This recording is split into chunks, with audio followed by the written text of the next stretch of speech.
Olá, o meu nome é Joana Tempera e neste vídeo vou falar acerca de como o espectro do autismo tem vindo a ser definido com o passar do tempo. A maneira como se define e fala sobre autismo tem sido muito debatida.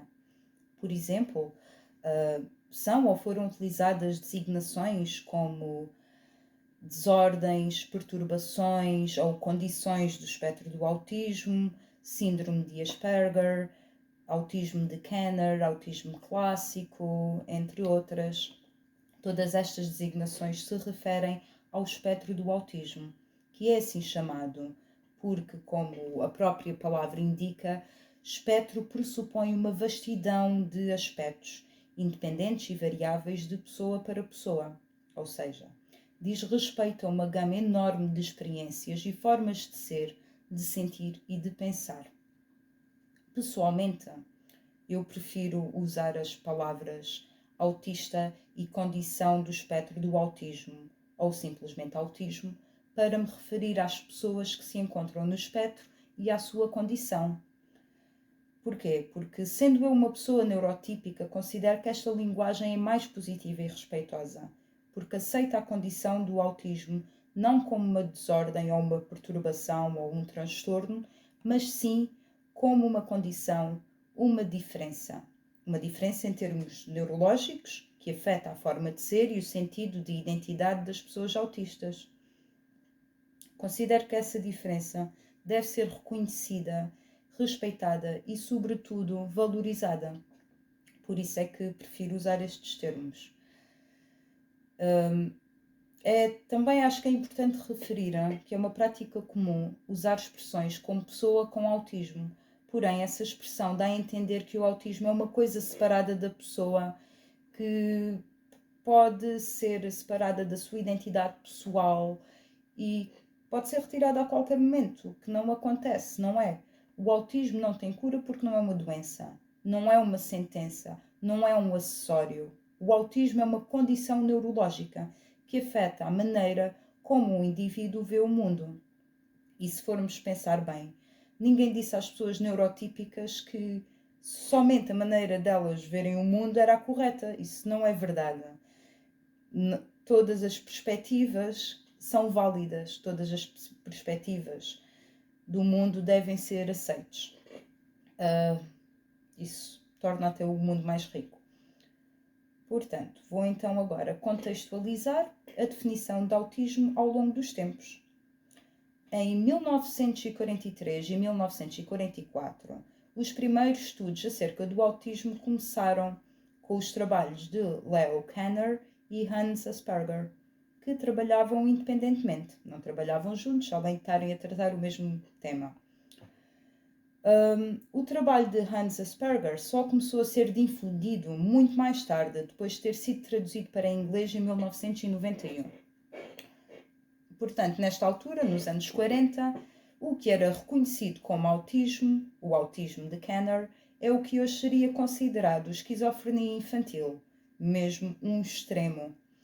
Em 1967 surgiu uma teoria, a teoria de Bruno Bettelheim, que afirmava que o autismo era provocado pela má ou inexistente relação da criança com a mãe. Hoje em dia esta teoria já está totalmente desacreditada. O autismo não tem relação nenhuma com a relação que uma criança tem com os seus pais. Depois, em 1979, Lorna Wing e Judith Gold notaram que tanto Kanner como Asperger estavam-se a referir a crianças com um conjunto de sintomas e combinaram esses sintomas num espectro do autismo, que era chamado tríade de dificuldades.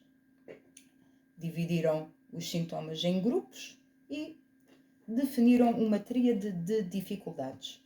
De seguida, em 1980, o DSM-2, que é o Manual de Diagnóstico de Doenças Mentais, Diagnostical and Statistical Manual of Mental Disorders, incluiu pela primeira vez o autismo como uma categoria distinta, reconhecida formalmente pela comunidade clínica. Mas esta categoria não incluía a síndrome de Asperger.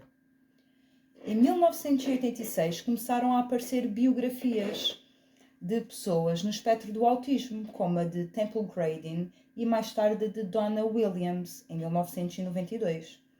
Estas autoras autistas falavam abertamente sobre as suas experiências pessoais. Depois, em 1988, começou-se a notar um aumento do interesse público em relação ao autismo. Porquê? Porque foi lançado o filme Rain Man, Encontro entre Irmãos, que deu origem à formação de estereótipos generalistas acerca das pessoas no espectro.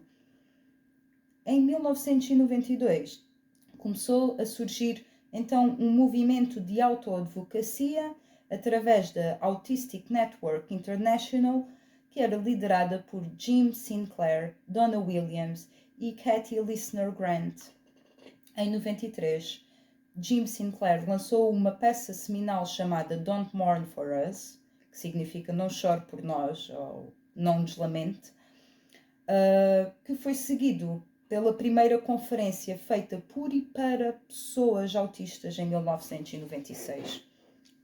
Mais tarde, em 1998, surgiu um estudo que já foi desacreditado que sugeria uma ligação entre o aparecimento do autismo com as vacinas.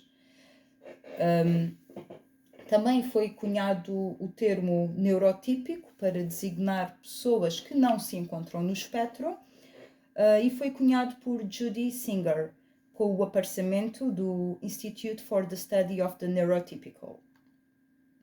Em 1999, Martin Decker escreveu uma tese intitulada de Our Own Terms, Emerging Autistic Culture, que influenciou o crescimento da cultura de promoção e aceitação do autismo na Europa.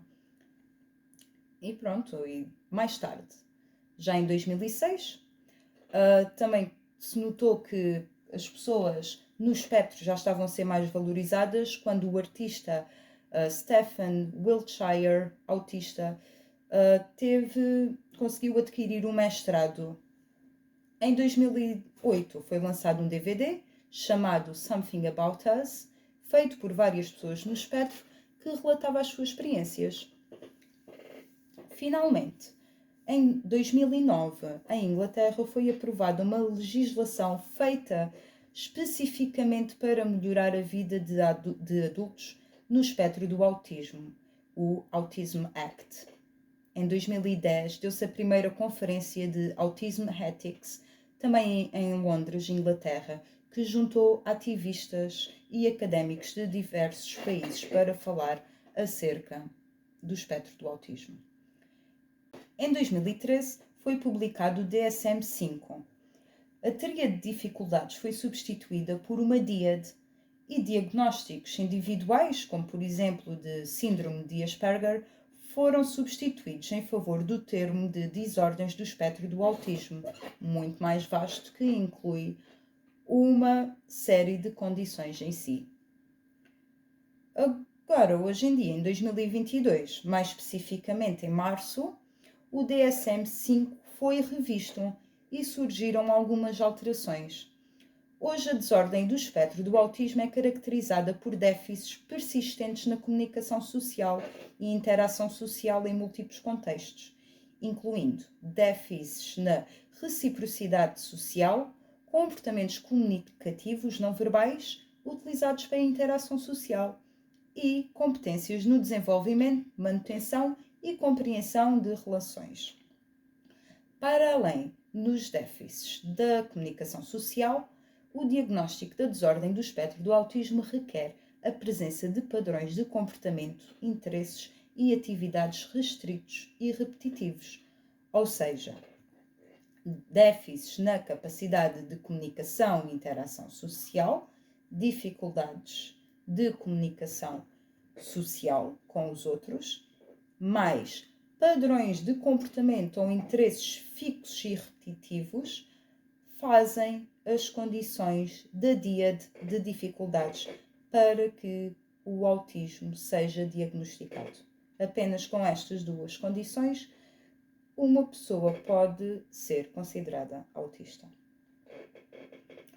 É importante ter atenção que estes sintomas mudam com o desenvolvimento de de cada criança e pessoa e podem ser mascarados por mecanismos compensatórios. E isso nota-se muito principalmente no sexo feminino, mas isso é uma questão para abordarmos noutra altura. Logo, o diagnóstico tem que ser feito por um profissional que irá considerar vários fatores, incluindo a apresentação atual do indivíduo e a informação histórica.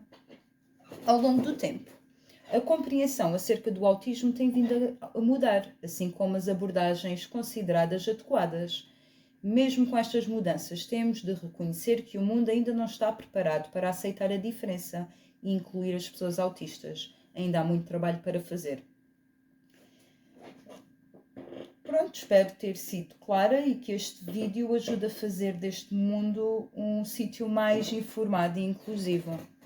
Obrigada.